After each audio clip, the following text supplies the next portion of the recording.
Hi hello नमस्कार cooking with शीतल को आपण मानक स्वागत। आज रेसिपी होची बादाम मिल्क शेक। बादाम मिल्क शेक केमती बनवा देखंतु। आमे किछि ओवरनाइट सोक्ड आलमंड नहीं जिबा, किछि कस्टर्ड नहीं जिबा, किछि गुजराती और गोलमरिच गुंड नहीं जिबा, किछि केसर नहीं जिबा, आ किछि पानी नहीं जिबा। देन तापरे आमे कोन करबा ना केसर रे किछि गरम क्षीर ऐड करि नेबा।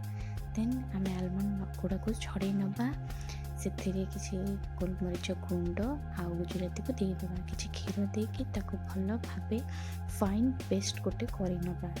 से देखु केते बढ़िया पेस्ट हो जाइए। देन मुझे क्षीर गरम कर कढ़ई देखो से बादाम पेस्ट ऐड कर मिक्स कर दौची।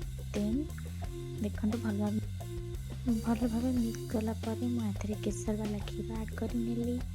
देन मुझे कस्टर्ड नहीं आसी, से कस्टर्ड रे से गरम क्षीर को ऐड कर नौची।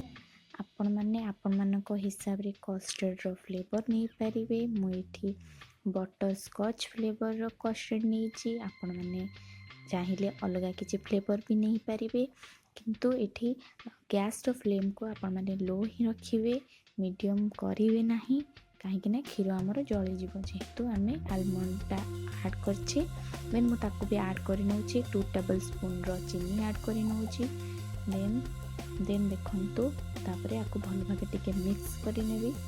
देन तापरे मु किछि ड्राई फ्रूट्स ऐड कर नौची। देखंतु भल भाव काटिकी फाइन कर नेची, केते सुंदर ड्राई फ्रूट्स सब मु ऐड करिछि। आपण माने हिसाब रे नीड हिसाब रे आपण माने ड्राई फ्रूट्स ऐड करि परिबे।